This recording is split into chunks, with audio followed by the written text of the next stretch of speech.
राजस्थान में प्रचार खत्म हो गया है और कल इस वक्त हम आपको तस्वीरें दिखा रहे होंगे।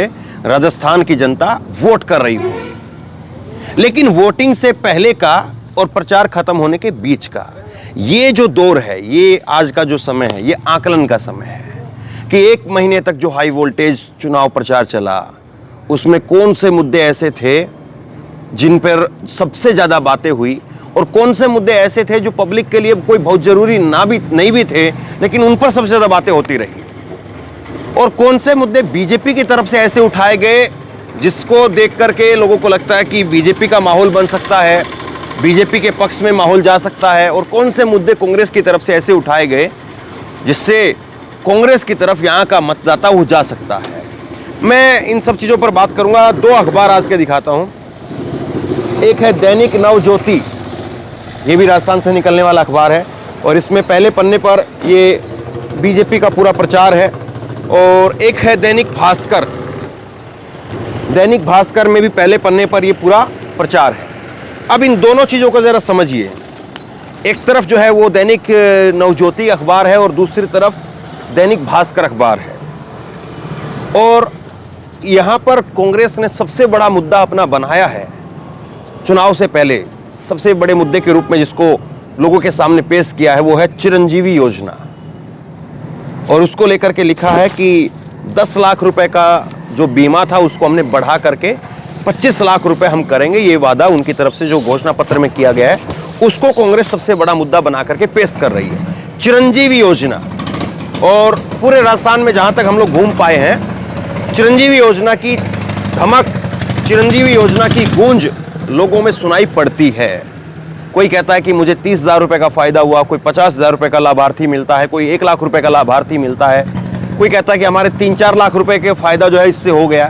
तो अलग अलग जो है वो लोगों का रुझान चिरंजीवी योजना को लेकर के रहा, लेकिन लाभार्थी जरूर मिले। और चिरंजीवी योजना का ग्राउंड लेवल तक इस बार प्रचार प्रसार पता है लोगों को, और ये पता लगा लोगों को। आप ऐसा कहीं, मुझे नहीं लगता कि राजस्थान में कोई ऐसा इलाका हो, ऐसा कोई गांव हो जिसमें चिरंजीवी योजना का जिक्र ना पहुंचा हो, या वहां के लोग ये कहते हो कि हमें चिरंजीवी योजना क्या है या 25 लाख रुपए तक की स्कीम क्या है उसके बारे में हमें पता नहीं।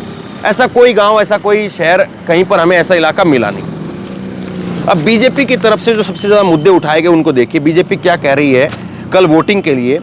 बीजेपी कह रही है कि खुशहाल राजस्थान बनाएंगे, भाजपा को लाएंगे।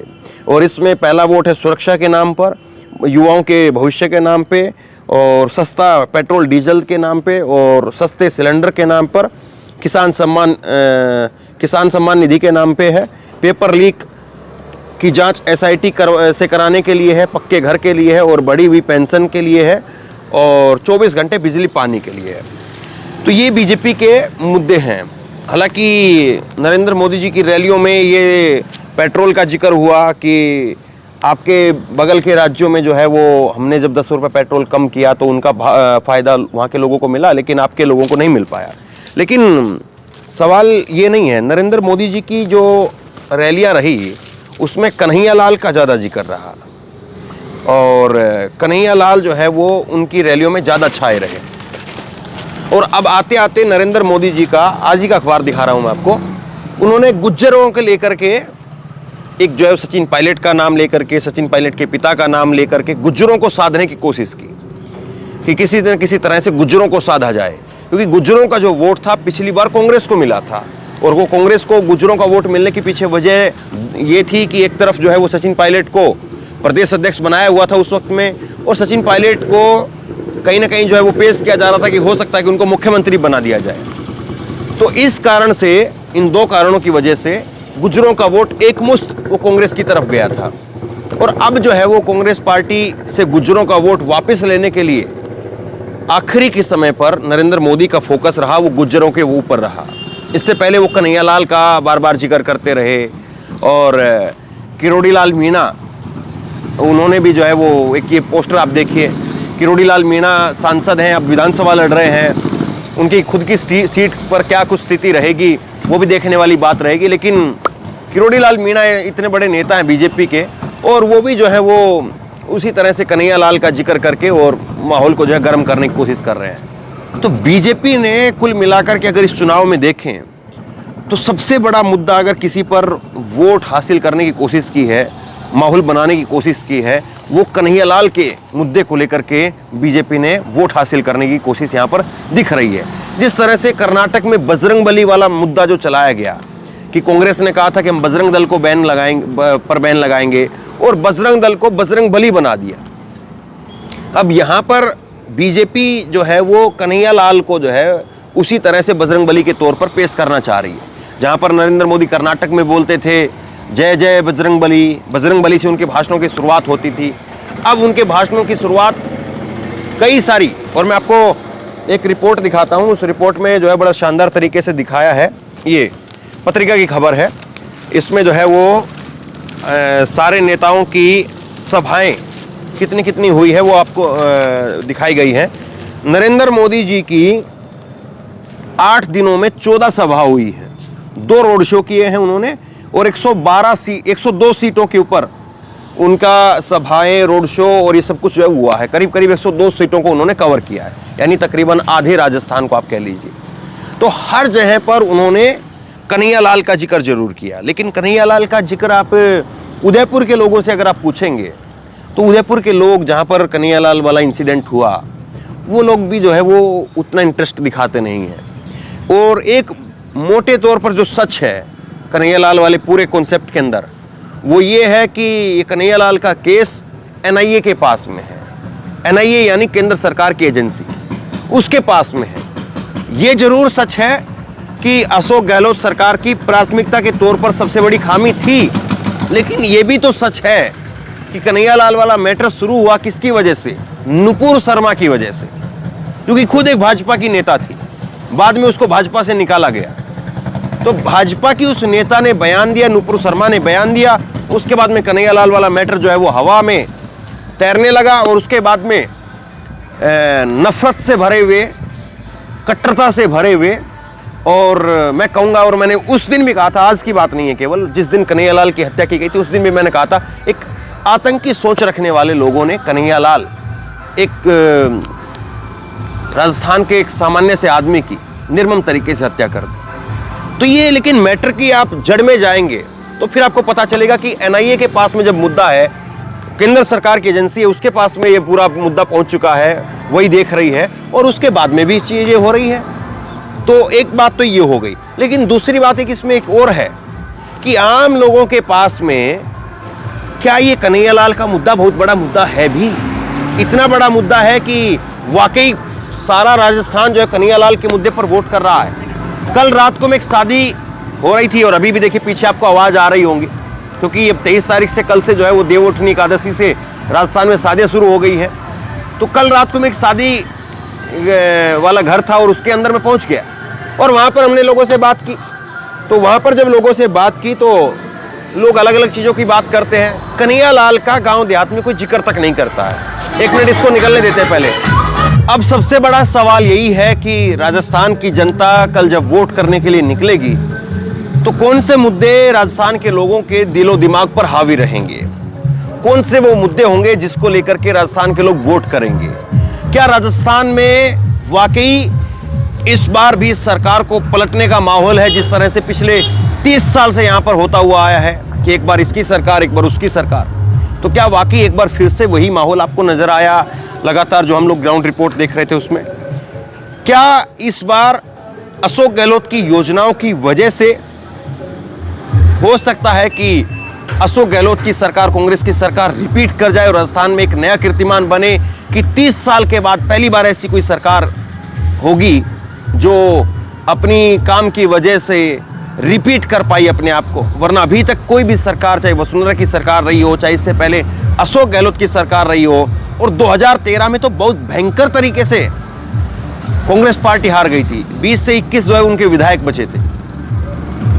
तो ये सारी चीजें टटोलने वाली बात है। अब राजस्थान में चुनाव को लेकर के, वोटिंग को लेकर के कितना उत्साह है, ये भी देखने वाली बात होगी। क्योंकि मध्य प्रदेश की अगर बात करें, जो पिछला राज्य जिसमें हम लोग गए थे, तो वोटिंग को लेकर के लोगों में खासा उत्साह था, और करीब करीब जो है वो 80% तक, करीब करीब जो है वो 76 से 78% मतदान हुआ था। कई कई जगह पर 90% तक मतदान पहुंच गया था सांचौर के अंदर। तो ये सारी चीज़ें हैं कि कैसे जो है चीज़ें होती हैं और किस तरह से अब राजस्थान का वोटर उसका आखिरी मन बन रहा है। और दूसरी एक चीज़ देखने वाली ये भी रहेगी कि कल वोटिंग रहेगी राजस्थान में, और वोटिंग वाले दिन कल नरेंद्र मोदी जी की तेलंगाना में क्या कुछ रैलियां होती हैं और तेलंगाना में रैलियों के अंदर कौन से मुद्दे उछाले जाते हैं। क्योंकि कल इस तरफ यहाँ पर राजस्थान में टीवी के अंदर जो है वो एक विंडो में आपको यहाँ पर वोट डालते हुए लोग नजर आएंगे, तो हो सकता है कि दूसरी विंडो में आपको नरेंद्र मोदी जी वो रैलियों में बोलते हुए नजर आए, और हो सकता है कि वो दोबारा से तेलंगाना में जा कर के कन्हैयालाल और इस तरह के मुद्दों का जिक्र करें। मालूम नहीं अब क्या हो क्या नहीं हो, लेकिन ये जरूर है कि राजस्थान में लोगों का अभी मौजूदा समय में अगर देखें तो मोटे तौर पर यह जरूर दिखता है कि अशोक गहलोत की स्कीम को लेकर के लोगों का एक उत्साह तो जरूर है, और खास करके बीजेपी का कार्यकर्ता वो इस बात को कहता है, बीजेपी का कार्यकर्ता भी अशोक गहलोत से उनकी स्कीमों को लेकर के, उनकी सरकार को लेकर के नाराज नहीं नजर आता है। वो ये कहता है कि हाँ हमें सरकार बदलनी है, हमें रिवाज है। अभी रिवाज वाला फैक्टर वो बीजेपी को कितने जो है फायदा पहुंचाता है, रिवाज वाला जो वोटर है वो बीजेपी के लिए कितना फायदेमंद हो पाता है, या इस बार नया जो है यहाँ पर रिवाज बनेगा कि सरकार उसकी रिपीट होगी जो सरकार काम करेगी। और बीजेपी अब इस सारे मुद्दों, इन सारे मुद्दों के बीच में अपने आप को कहाँ तक लोगों के बीच में पहुँचा पाई है, नरेंद्र मोदी की रैलियों का कहाँ तक जो है वो असर हुआ है, सवाल ये भी है। तो चलिए मैं एक बार आपको बता देता हूँ कि जो ये रैलियों का जो टैली है, किस नेता ने कितनी रैली की है, इसकी टैली मैं आपको बता देता हूँ। योगी आदित्यनाथ की 8 दिन में 15 सभाएं हुई हैं, 3 रोड शो किया है, 18 सीटें उन्होंने कवर की है। राजनाथ सिंह की 4 दिन में 6 सभा हुई है, 1 रोड शो हुआ है और 7 सीटें राजनाथ सिंह ने कवर की है। जेपी नड्डा की 6 दिन में 10 सभाएं हुई हैं, 2 रोड शो किए हैं और 13 सीट केवल उन्होंने जेपी नड्डा ने कवर की है। और अमित शाह की बात करें तो 7 दिन में 11 सभाएं की हैं, 3 रोड शो किया है और 15 सीटों को कवर किया है। नरेंद्र मोदी की सबसे ज़्यादा 8 दिन में 14 सभा हुई है, 2 रोड शो किए हैं और 102 सीटों को जो है इन्होंने कवर किया है। मल्लिकार्जुन खड़गे की कांग्रेस की तरफ से 3 दिन में 6 सभा हुई है और 20 सीटों को कवर किया है। जेपी नड्डा से ज़्यादा इनकी जो है वो सभा हुई, ज़्यादा सीटों को कवर किया जेपी नड्डा से। राहुल गांधी की 5 दिन में 12 सभा हुई है और नरेंद्र मोदी की 14 सभा हुई थी और राहुल गांधी ने 50 सीटों को कवर किया है। प्रियंका गांधी की 4 दिन में 6 सभा हुई है और 20 सीटों को कवर किया है। गहलोत की 15 दिन में 60 सभाएं हुई हैं और 5 रोड शो को कवर किया है।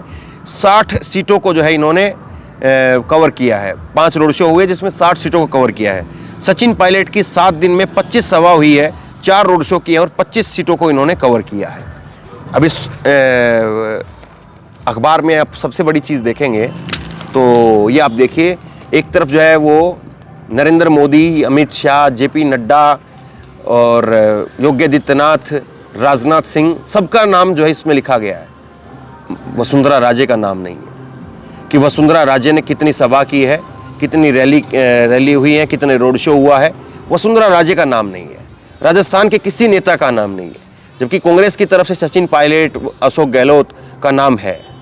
तो ये भी देखने वाली बात होगी कि इस चुनाव में जिस तरह से वसुंधरा राजे को दरकिनार किया गया है और हर जगह अखबार से लेकर के टीवी तक वसुंधरा राजे को जो स्पेस पहले मिलता रहा है चुनावों में, वो इस बार नहीं मिल पाया है। मंच पर जिस तरह से वसुंधरा राजे को शुरुआत में इग्नोर किया गया, वो बीजेपी के लिए फ़ायदेमंद रहेगा या बीजेपी के लिए जो है बैकफायर करेगा, सवाल ये भी है। तो बहरहाल शेयर कीजिए इस खबर को, लोगों तक पहुंचाइए और आप क्या सोचते हैं नीचे कमेंट बॉक्स में लिख करके जरूर बताइए।